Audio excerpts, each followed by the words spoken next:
नमस्कार दोस्तों, मेरे चैनल निवेश और निर्माण में आपका स्वागत है। और आज मैं आपको बताने जा रही हूँ 5 न्यू आरबीआई रूल्स के बारे में जो सबको जानना ज़रूरी है। जिन्होंने जो भी एटीएम जिनका भी बैंक में खाता होता है या जो एटीएम से कैश विड्रॉल करते हैं या जो लोन लेने जाते हैं, तो उन्हीं सब चीज़ों से रिलेटेड ये वीडियो मैंने आपके लिए बनाया है। और ये वीडियो बहुत ही इन्फॉर्मेटिव है आपके लिए। पूरा वीडियो ज़रूर देखें और अगर आपको इसमें कुछ डाउट है तो आप मुझे कॉमेंट सेक्शन में पूछ सकते हैं। तो चलिए 5 न्यू आरबीआई के रूल्स देखते हैं। ठीक है, पहला देखते हैं। पहला जो रूल आया है वो रूल आया है ज़ीरो लोन क्लोजर फ़ी को लेके। दूसरा रूल जो है वो बैंक जो एटीएम एरर्स होते हैं उसके लिए बैंक को पे करना होता है। जो भी एटीएम के एरर्स होते हैं उसमें आपकी कोई पेनाल्टी नहीं लगती है, बैंक की पेनाल्टी लगती है। तो ये भी जानना ज़रूरी है। एसएमएस ओटीपी को रिप्लेस कर दिया गया है। कुछ फेयर मिनिमम बैलेंस रूल्स रखे गए हैं और लोन ऐप जो है वो आपको स्पाई नहीं कर सकते। ठीक है, चलिए अब पहला जो रूल नंबर ये है कि ज़ीरो लोन क्लोजर फ़ी, मतलब 1 जनवरी 2026 से, ठीक है, bank can not charge foreclosure या prepayment fees on floating rate loans. जब भी आप कोई भी व्हीकल लोन लेने जाते हैं या कोई हाउसिंग लोन लेने जाते हैं तो उस पर अगर फ्लोटिंग रेट लोन्स होता है आपका, तो उस पर बैंक आपको फोर क्लोजर या प्री पेमेंट के चार्जेस नहीं कर सकता, आपको नहीं चार्ज कर सकता। ये कहाँ अप्लाई होते हैं? होम लोन में, कार लोन में, पर्सनल लोन या एजुकेशन लोन अगर आपने लिया होगा तो। पहले क्या होता था, बैंक इस पे 2 से 4% का चार्ज करता था आपको लोन क्लोज करने के लिए। ठीक है, आपको अपना लोन ही बंद करना है, उसके लिए ही बैंक आपसे 2% से लेके 4% तक आपसे वो चार्ज कर लेता था फीस। ठीक है, तो अभी जैसे मैंने यहाँ पे एग्जांपल दिया है कि रमेश ने हाउसिंग लोन लिया हुआ है। ठीक है, रमेश जी ने हाउसिंग लोन लिया हुआ है। उन्होंने लोन अमाउंट लिया था 30 लाख रुपए। वो अपना लोन पहले ही चुकाना चाहते थे 5 साल के बाद। तो उन्होंने ओल्ड प्रीपेमेंट चार्जेस जो दिए थे वो 60,000 से 1,20,000 रुपये दिए थे। अब न्यू रूल के अकॉर्डिंग, जो आरबीआई का जो नया रूल आया है, इसके अकॉर्डिंग आपको कोई भी प्रीपेमेंट चार्जेस नहीं पे करने हैं। ठीक है, तो उन्होंने अपना, अगर उनको ये रूल पता होता और तो वो अपना 60,000 रुपये बचा सकते थे इससे। ठीक है, तो इसीलिए ये रूल मैंने बताया है आपको कि 5 ऐसे रूल्स के बारे में इसीलिए मैं बता रही हूँ कि आप अगर ये जानेंगे, अगर आपको पता होगा तो आप वहाँ पे काउंटर में बता सकते हैं कि हाँ, हमें इस चीज़ का नॉलेज है और ये रूल ऐसा अप्लाई होता है। आप हमसे अननेसेसरी चार्ज नहीं कर सकते। दूसरा रूल नंबर 2 अब देखते हैं। रूल नंबर 2 में क्या है कि बैंक पे करता है फॉर बैंक की जो गलती होती है वो उस बैंक उसके लिए आपको पे करता है मिस्टेक्स के लिए। ठीक है, तो क्या होता है, जैसे एटीएम आपका कैश नहीं देता, ठीक है, बट आपका अकाउंट डेबिट हो जाता है। ठीक है, आपका अकाउंट डेबिट हो जाता है। एटीएम आपको कैश नहीं देता है लेकिन आपका अकाउंट डेबिट हो जाता है। ठीक है, तो बैंक की डेडलाइन है कि 5 वर्किंग डेज के अंदर वो आपके ट्रांजेक्शन को रिवर्स करता है। ठीक है, अगर वो डिले करता है, अगर मतलब 5 डेज से ज़्यादा अगर वो डिले करता है, ठीक है, तो 100 rupees per day compensation bank को देना पड़ेगा automatically to your account. Automatically आपके अकाउंट में वो कंपनसेशन आपको मिलेगा। अब देखते हैं कि ये देता कौन है। तो the bank that owns the ATM, not your bank if different. जिस बैंक से आपने कैश विड्रॉल किया है, जिस बैंक से आपको पैसा नहीं निकला है, वो बैंक आपको देता है। ठीक है ना।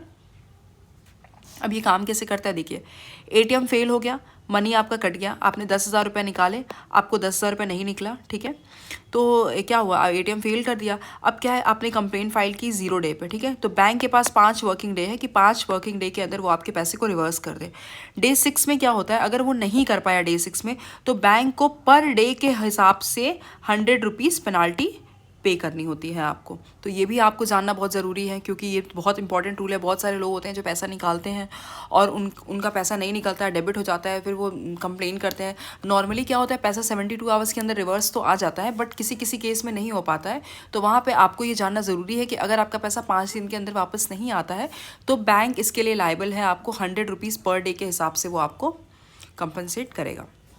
रूल नंबर 3 देखिए, रूल नंबर 3 क्या कहता है, पहले अभी क्या है, एसएमएस ओटीपीज बहुत चलते हैं। ठीक है, तो अभी रूल नंबर क्या है कि by April 2026 banks must replace SMS OTP for high value transfer. जब आप हाई वैल्यू कोई ट्रांसफर करते हो या कोई ट्रांजेक्शन करते हो तो बैंक क्या कर दिया है, उसके लिए आपको ओटीपी मांगता था। ठीक है, लेकिन अभी क्या है, बैंक ने इसको रिप्लेस कर दिया है एसएमएस और ओटीपी को। ठीक है, क्यों, why SMS OTP is unsafe क्यों है, क्योंकि SIM swap fraud steals your OTP. जो आपकी सिम से स्वैप करते हैं ना लोग, इधर की सिम उधर वो करके आपको सिम निकाल के और दूसरे फ़ोन में लगा के या इधर उधर लगा के उससे वो आपका ओटीपी हैक कर लेते थे। तो इसीलिए इसको ओटीपी को गुड बाय कह दिया गया है। SSS network attacks intercept SMS. ठीक है, OTP fishing calls trick users. ठीक है, अब देखते हैं न्यू सिक्योर मेथड्स क्या है, बायोमेट्रिक है, फिंगरप्रिंट है, फेस आईडी है। अब इस क्या है, अब अभी क्या हो गया, अब बहुत जगह देखेंगे भी ये चीज़ें इंप्लीमेंट भी हो गई हैं। बहुत जगह बायोमेट्रिक और फिंगरप्रिंट या फेस आईडी लेता है।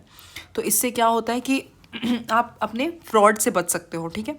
ऐप बेस्ड टोकन होता है, बैंक का अपना ऐप है, हार्डवेयर सिक्योरिटी है, ओल्ड SMS OTP है, ठीक है। हैकर्स को क्या होता था, SMS OTP उनको चाहिए होती तो वो सिम वगैरह इधर उधर करके वो OTP कहीं से नहीं निकलवा लेते थे।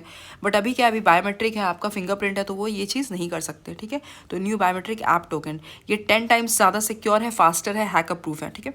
Update your banks mobile app before April 2026 and enable biometric log in today.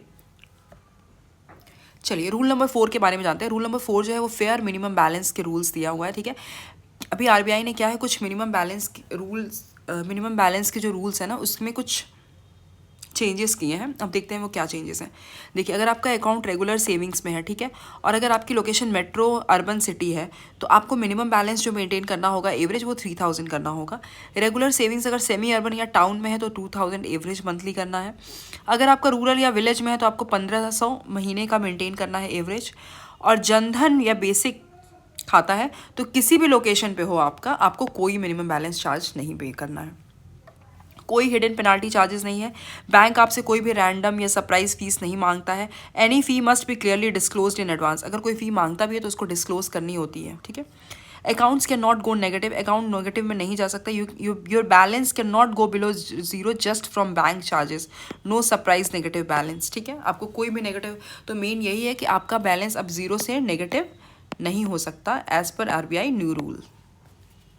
Rule number 5 क्या कहता है कि लोन ऐप्स जो होते हैं, जैसे बहुत सारे लोन ऐप होते हैं, वो आपको कहते हैं कि हम आपको 5 लाख का क्रेडिट कार्ड दे रहे हैं, 5 लाख का इंस्टेंट लोन दे रहे हैं। तो ये जो है वो लोन ऐप्स जो है आपको स्पाई नहीं कर सकता, ठीक है, आप पे जासूसी नहीं कर सकता आपके ऐप पे। बैंड है, ऐप के नॉट एक्सेस, ठीक है। योर कॉन्टैक्ट, फ़ोन बुक उनको एक्सेस नहीं होगी, फोटो कैमरा गैलरी का एक्सेस नहीं है, कॉल लॉग्स या SMS हिस्ट्री का कोई वो नहीं है। Location unless needed for KYC, ठीक है, जब तक आपकी KYC की ज़रूरत नहीं है, लोकेशन की भी ज़रूरत नहीं है। Allowed permissions only Aadhaar PAN for KYC verification, bank statement with your consent, आपका अगर कंसेंट है तो ही ज़रूरत है उसकी। Device ID for fraud detection, camera for document scanning only. How to report illegal loan apps, ठीक है। RBI सैशेट पोर्टल जो है इस पर आप रिपोर्ट कर सकते हो। अगर कोई आपको इलीगल लोन ऐप्स के लिए प्रेफर कर रहा है या फिर कोई आपको अप्रोच कर रहा है तो आप यहाँ पे जाके रिपोर्ट कर सकते हो। cybercrime.government.in साइट पे भी जाके कर सकते हो या हेल्पलाइन नंबर 1930 पे भी कॉल करके रिपोर्ट कर सकते हो, ठीक है। तो अभी मैंने क्या बताया आपको कि कुछ RBI के जो क्विक समरी मैंने यहाँ पे ली है कि RBI ने कुछ 5 ऐसे चेंजेस किए हैं। तो मैंने इसके लिए वीडियो, मुझे अच्छा लगा तो मैंने आपके लिए वीडियो बना के लाई हूँ। आई होप आपको ये वीडियो अच्छा लगा हो। अगर अच्छा लगा हो तो इस वीडियो को लाइक, शेयर और सब्सक्राइब करना ना भूलें। देखिए, कुछ क्विक समरी मैंने यहाँ पे दी है। 0 लोन क्लोजर फीस है, 100 rupees per day ATM penalty है अगर आपका 5 दिन के अंदर सेटलमेंट नहीं होता है तो। SMS ATM को रिप्लेस कर दिया गया है बायोमेट्रिक और फिंगरप्रिंट से। फेयर मिनिमम बैलेंस के कुछ रूल्स लाए गए हैं। लोन ऐप स्पाई बैन कर दिया गया है। चलिए, आई होप आपको ये वीडियो अच्छा लगा हो। धन्यवाद।